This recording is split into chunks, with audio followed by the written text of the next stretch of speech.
আসসালামু আলাইকুম রহমতুল্লাহ। আলহামদুলিল্লাহ রাব্বিল আলামিন ওয়াসসালাতু ওয়াসসালামু আলা সাইয়্যিদিল আমবিয়া ওয়াল মুরসালিন ওয়া আলা আলিহি ওয়া আসহাবিহি আজমাইন। প্রিয় দেশবাসী, দেশ এবং প্রবাস থেকে যারা আমার লাইভে সংযুক্ত আছেন, সকল ভাই বোনদেরকে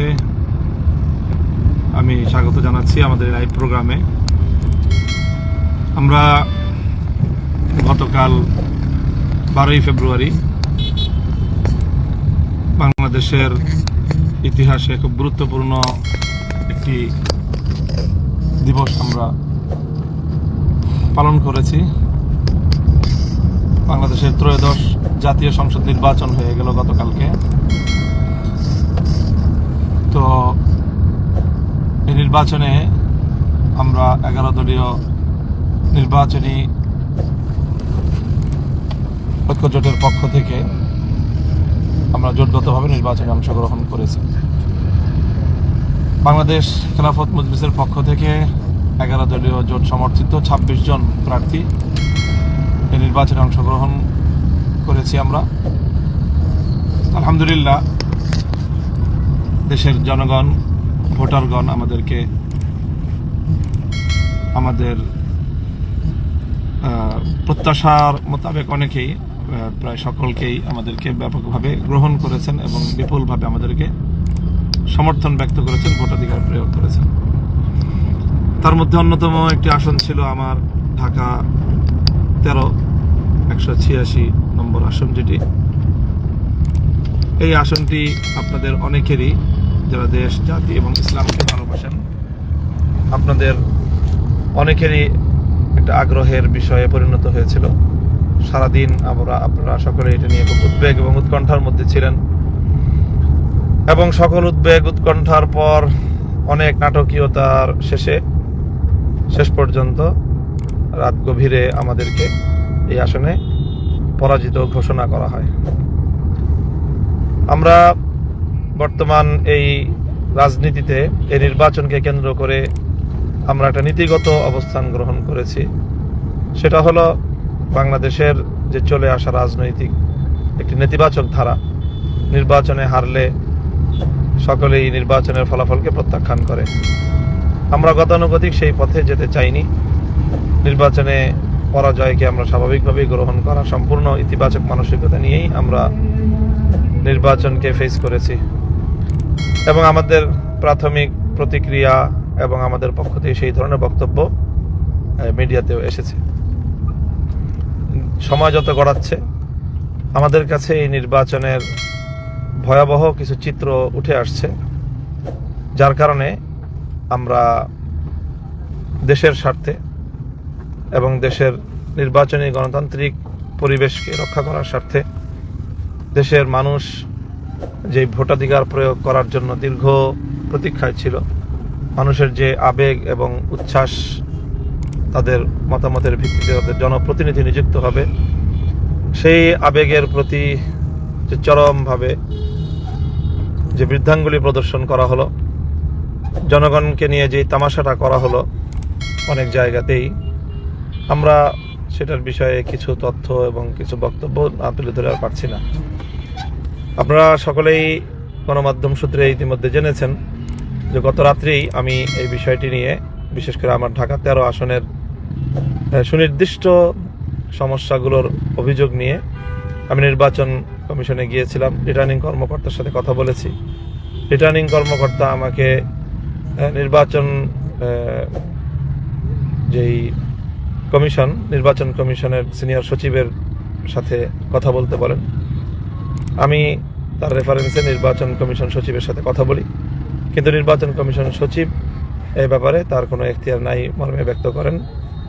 কাজেই এখন সার কথা দাঁড়ায় যে দায় দায়িত্ব কেউই নিচ্ছে না, নির্বাচন কমিশনও নিচ্ছে না এবং রিটার্নিং কর্মকর্তাও নিচ্ছে না। তো প্রশ্ন হলো, তাহলে আমাদের জনগণের ভোটাধিকারের কি হবে? মানুষের ভোটাধিকার নিয়ে যে এত আন্দোলন, এত সংগ্রাম, এত লড়াই, এত যুদ্ধ, তো তার কি হলো, তার কি হবে? এই বিষয়গুলি আজ তীব্রভাবে প্রশ্ন হিসাবে দাঁড়িয়ে গিয়েছে। কাজেই এই বিষয়টি আমরা যতটা সহজেই এটাকে আমরা উপেক্ষা করতে চেয়েছিলাম, পরিস্থিতির বাস্তবতা আমাদেরকে সেভাবে উপেক্ষা করতে দিচ্ছে না। হাজারো মানুষের চোখের অশ্রু, অসংখ্য অগণিত মানুষের কলিজা ছেঁড়া তাদের কান্না, আর্তনাদ আমাদেরকে এই বিষয়ে আরও কিছু পদক্ষেপ নিতে বাধ্য করছে। তো ইনশাল্লাহ আমরা সেই বিষয়গুলি নিয়ে কাজ করছি। আমাদের যারা এই বিষয়ে দক্ষ রয়েছেন, এক্সপার্ট রয়েছেন, সেই বিষয়গুলি তারা খতিয়ে দেখছেন যে এখানে আমাদের কি কি করণীয় আছে। আমরা যেটা গতকালকে অভিযোগ দায়ের করেছি এবং পরিষ্কার বলেছি যে এক দেশে একই শহরে দুই আইন, এটা কোনোভাবেই চলতে পারে না। ঢাকা ৮ আসনে এক আইন চলবে, ঢাকা 13 আসনে আর এক আইন চলবে।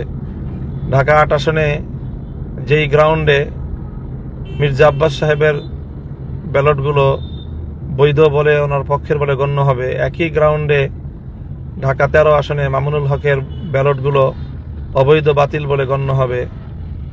এই ধরনের হঠকারী সিদ্ধান্ত মানতে তো আমরা কোনোভাবেই প্রস্তুত না এবং এটা সম্ভব নয় আমাদের পক্ষে মেনে নেওয়া।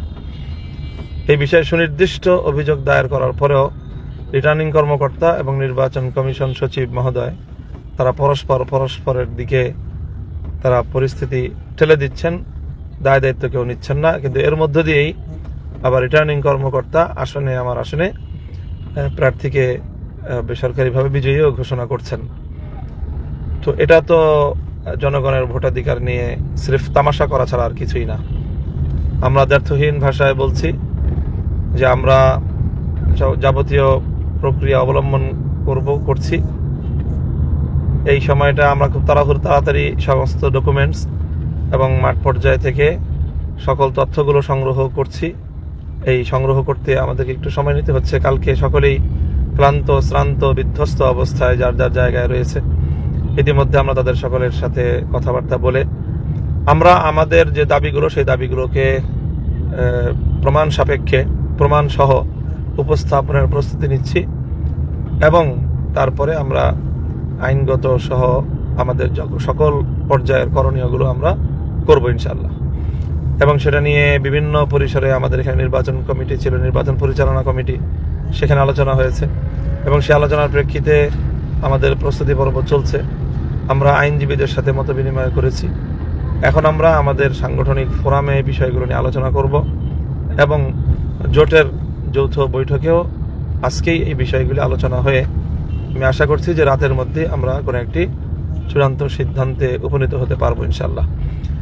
আমাদের যারা ভালোবেসেছেন, ভোটাধিকার প্রয়োগ করেছেন, যারা বাংলাদেশে স্বচ্ছ নিরপেক্ষ নির্বাচন দেখতে চেয়েছেন এবং আমাদেরকে ভোট দিয়ে জয়যুক্ত করার জন্য নিজেদের ভোটাধিকার প্রয়োগ করেছেন, বিশেষ করে ঢাকা 13 আসনের সর্বস্তরের জনগণ, সর্বস্তরের মানুষকে আমার পক্ষ থেকে স্পষ্ট বার্তা দিতে চাই যে আমরা এই বিষয়টিকে কোনোভাবেই বিনা চ্যালেঞ্জে ছেড়ে দিতে পারি না। এটি আমাদের দেশ, জাতি এবং রাজনীতির যে গণতান্ত্রিক অগ্রযাত্রা, সেটাকে অব্যাহত রাখার স্বার্থেই, নিষ্কলুষ রাখার স্বার্থেই এই বিষয়গুলিকে ইগনোর করা কোনোভাবেই সম্ভব না। কাজে আমরা সর্বোচ্চ পদক্ষেপটাই এক্ষেত্রে আমাদেরকে নিতে হবে। সেজন্য যদি নির্বাচন কমিশন বা সরকার সেই বিষয়ে যথাযথ পদক্ষেপ নিতে ব্যর্থ হয়, তাহলে উদ্ভূত পরিস্থিতির জন্য তারা দায়ী থাকবে। সেই জন্য আমি আমার সকল শুভানুধ্যায়ী কর্মী সমর্থক সকলের প্রতি আহ্বান জানাবো যে আপনারা নিজেদেরকে প্রস্তুত রাখুন। যে কোনো পরিস্থিতি আসবে, প্রয়োজনে যদি আমাদেরকে কোনো কঠোর পদক্ষেপের দিকে যেতে হয়, ইনশাল্লাহ আমরা সেই কঠোর পদক্ষেপ নিতেও কুণ্ঠিত হব না। এটা আমাদের প্রত্যয়, এটাই আমাদের মনোভাব।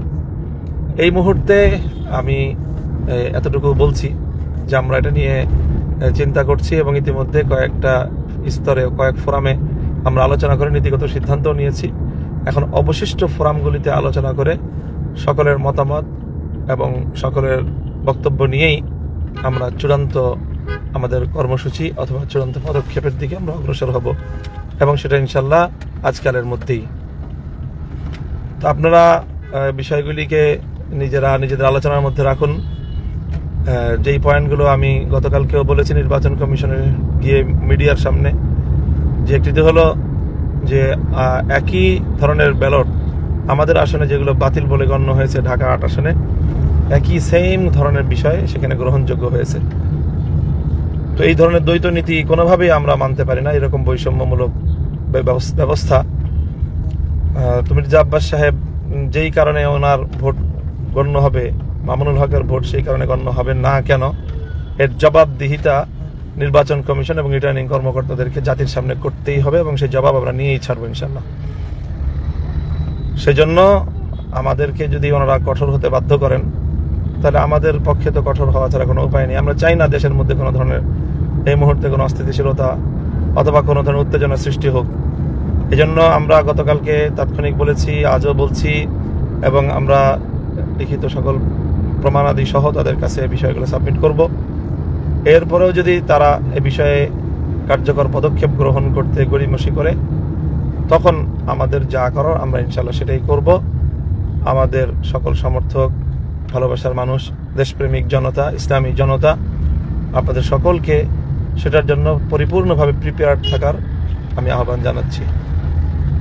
আজকে বক্তব্য এ পর্যন্ত। আমি আবার পরবর্তী যে আমাদের সিদ্ধান্তটা কি নিলাম, কি ধরনের কর্মসূচি বা কি ধরনের উদ্যোগের চিন্তা করব, সেটা আমি আপনাদের সকলকে জানিয়ে দেব ইনশাল্লাহ। আমি আপনাদের সকলের আন্তরিক শুকরিয়া জ্ঞাপন করছি যে আপনারা যে অভূতপূর্ব সাড়া দিয়েছেন, ভালোবাসা দিয়েছেন।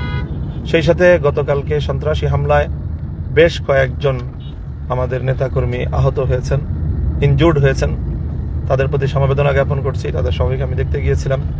আল্লাহ যেন তাদের সকলকে সুস্থতা দান করেন এবং বাংলাদেশটা যেন পেশি শক্তি, আধিপত্যবাদী শক্তি, সন্ত্রাসী গোষ্ঠী এবং সকল ধরনের দুর্নীতি, লুটপাটের হাত থেকে আল্লাহ যেন আমাদের দেশটাকে রক্ষা করেন। ওয়া আখিরু দাওয়ানা আলহামদুলিল্লাহি রাব্বিল আলামিন। আসসালামু আলাইকুম ওয়া রাহমাতুল্লাহ।